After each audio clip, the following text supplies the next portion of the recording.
இன்னல் ஹம்துலில்லாஹ். அன்பிற்குரிய சகோதர சகோதரிகளே, இன்னும் சில மாதங்களில், சரியாக சொன்னால் மே மாதம் தமிழக சட்டமன்ற தேர்தல் நடைபெற இருக்கிறது.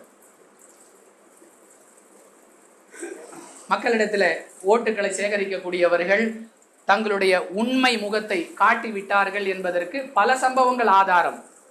யாரை நஞ்சாக வெறுத்தார்களோ, யாரை எதிரிகளாக நினைத்து கொண்டிருந்தார்களோ அவர்களுடைய கட்டிடம் சீல் வைக்கப்படுகிறது என்ற உடனே தங்களுடைய அரசியல்வாதி கோலத்தோடு பலர் ஒன்று கூடி ஆதரவு என்ற பெயரால் ஓலக்குரல் எழுப்பியதையெல்லாம் கண்முன்னே பார்த்து கொண்டிருக்கிறோம். இது ஒரு புறம் இருக்க, ஜமாத்துல் உலமா போன்றவர்கள் எல்லாம் தமிழகத்தில் இருக்கக்கூடிய ஒட்டுமொத்த இஸ்லாமிய இயக்கங்களும் இஸ்லாமிய கட்சிகளும் ஒன்று சேர வேண்டும், நாம் தனி அணியாக நிற்க வேண்டும், அதன் மூலம் நம்முடைய பலத்தை நிரூபிக்க வேண்டும், இப்படியெல்லாம் கங்கணம் கட்டி கொண்டு பல முயற்சிகளை செய்து கொண்டிருக்கிறார்கள். அன்பானவர்களே, அல்லாஹ் நமக்கு கொடுத்திருக்கக்கூடிய தெளிவான அறிவை வைத்து இதுவெல்லாம் சாத்தியமா என்று யோசிக்க வேண்டும். திமுகவுடைய சிறுபான்மை பிரிவாகவே மாறி போன இந்திய யூனியன் முஸ்லீம் லீக் சற்றேறக்குறைய 16-17 ஆண்டுகளுக்கு முன்னால் ஒரு கூட்டத்திலே கருணாநிதி உயிரோடு இருக்கும் பொழுது அவரை வைத்துக் கொண்டு இந்திய யூனியன் முஸ்லீம் லீக் தலைவர் காதர் மொய்தீன் சொன்னார், திருக்குரான் வசனங்களுக்கு தலைவர் கருணாநிதி தரக்கூடிய விளக்கத்தை போன்று வேறு எந்த அறிஞராலும் விளக்கம் தர முடியாது. அதற்கு பிறகு ஒரு மேடையிலே சொன்னார், இஸ்லாமிய கடமைகள் 5 என்று நீங்கள் தவறாக புரிந்து வைத்திருக்கிறீர்கள், இஸ்லாத்தின் கடமைகள் 6: தொழுகை, நோன்பு, ஜக்காத்து, ஹஜ்ஜு, ஈமான். அதுக்கு பிறகு ஒரு கடமை இருக்கிறது, திமுகவுக்கு வாக்களிப்பது என்று சொன்னார். வெட்கம், மானம், சூடு, சொரணை அனைத்தையும் தொலைத்து விட்டு நேற்று மாலை முரசிலே வந்திருக்கிறது, நபிகள் நாயகத்திற்கு அடுத்து உலகத்துல சிறந்த தலைவர் ஒருவர் இருக்கிறார் என்றால் அவர் மு.க. ஸ்டாலின் மட்டும்தான். இப்படிப்பட்டவர்களை நம்பி இஸ்லாமிய சமூகம் பின் சென்றால் அடகு வைத்து விட்டு குளிர் காய்வார்கள், நிம்மதி அடைவார்கள். அது ஒரு புறம்.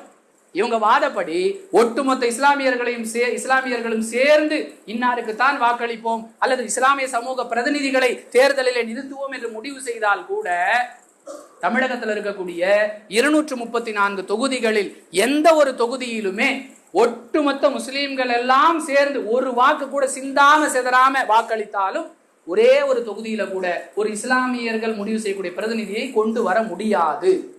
ஏன் இந்த நிலை? எந்த இஸ்லாமியர்கள், எந்த இந்திய யூனியன் முஸ்லீம் லீக் கருணாநிதியை இஸ்லாமிய பாதுகாவலர், லுங்கி கட்டாத பாய் இப்படியெல்லாம் சொல்லிட்டு இருக்கிறாங்களோ, கோஷம் போடுறாங்களோ, அந்த கருணாநிதி முதல்வராக இருக்கக்கூடிய நேரத்துல தான் தமிழகத்தில் எங்கெல்லாம் முஸ்லீம்கள் அடர்த்தியாக இருக்கிறார்களோ அந்த பகுதிகளெல்லாம் உள்ளாட்சி மன்ற தேர்தலில் பெண்கள் பகுதிகளாக அறிவிக்கப்பட்டது. விவரம் அரசியல் தொடர்புள்ளவர்கள் அறிந்து வைத்திருப்பார்கள். கருணாநிதி முதல்வராக இருக்கும் பொழுதுதான் தமிழகத்துல முஸ்லிம்கள் அடர்த்தியாக வாழக்கூடிய வார்டுகள்ல கவுன்சிலர் வேட்பாளர் தொகுதிகள் முஸ்லிம் தொகுதி, பெண்கள் தொகுதிகளாக அறிவிக்கப்பட்டது. கோரிக்கை வைக்கப்பட்டது, எங்க பெண்கள்லாம் வீதியில இறங்கி அதெல்லாம் வரமாட்டாங்க, இந்த பக்கம் பாகிஸ்தானை பாருங்க, அந்த பக்கம் பங்களாதேஷை பாருங்கன்னு அடிச்சு விட்டாரு. அங்க பெனாசிர் பூட்டோ, இங்க ஹாலிதா ஜியா, இவங்கெல்லாம் அதிபராகவே இருக்கும் பொழுது முஸ்லிம் பெண்களால் ஒரு கவுன்சிலரா இருக்க முடியாதா? இப்படி எல்லாம் வார்த்தை ஜாலங்களால் விளையாடினார்.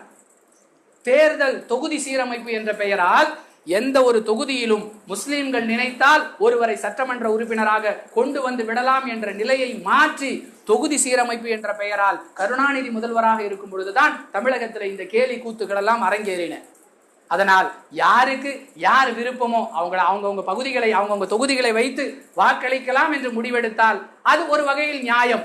அதையும் கடந்து எதுவரை இந்த இவிஎம், எலக்ட்ரானிக் ஓட்டிங் மிஷின் முறை ஒழிக்கப்படுகிறதோ அதுவரை ஜனநாயக தேர்தலை நாம் ஒருபோதும் சந்திக்க முடியாது என்று ஒருவர் புரிந்து கொண்டார் என்றால் அது மிகச்சிறந்த முடிவு.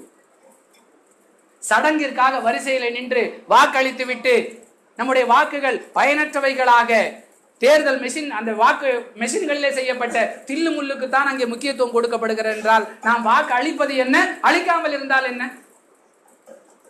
எனவே விகிதாச்சார தேர்தல் முறை கொண்டு வரப்பட வேண்டும் என்ற முழக்கம் நீண்ட காலமாக வைக்கப்பட்டு கொண்டிருந்தாலும் குறைந்தபட்சம் வாக்குச்சீட்டு முறை நடைமுறைப்படுத்தப்படும் பொழுது அளிக்கப்படக்கூடிய வாக்குகளுக்குத்தான் உண்மையிலேயே ஜனநாயக ரீதியான மதிப்பு இருக்கிறது.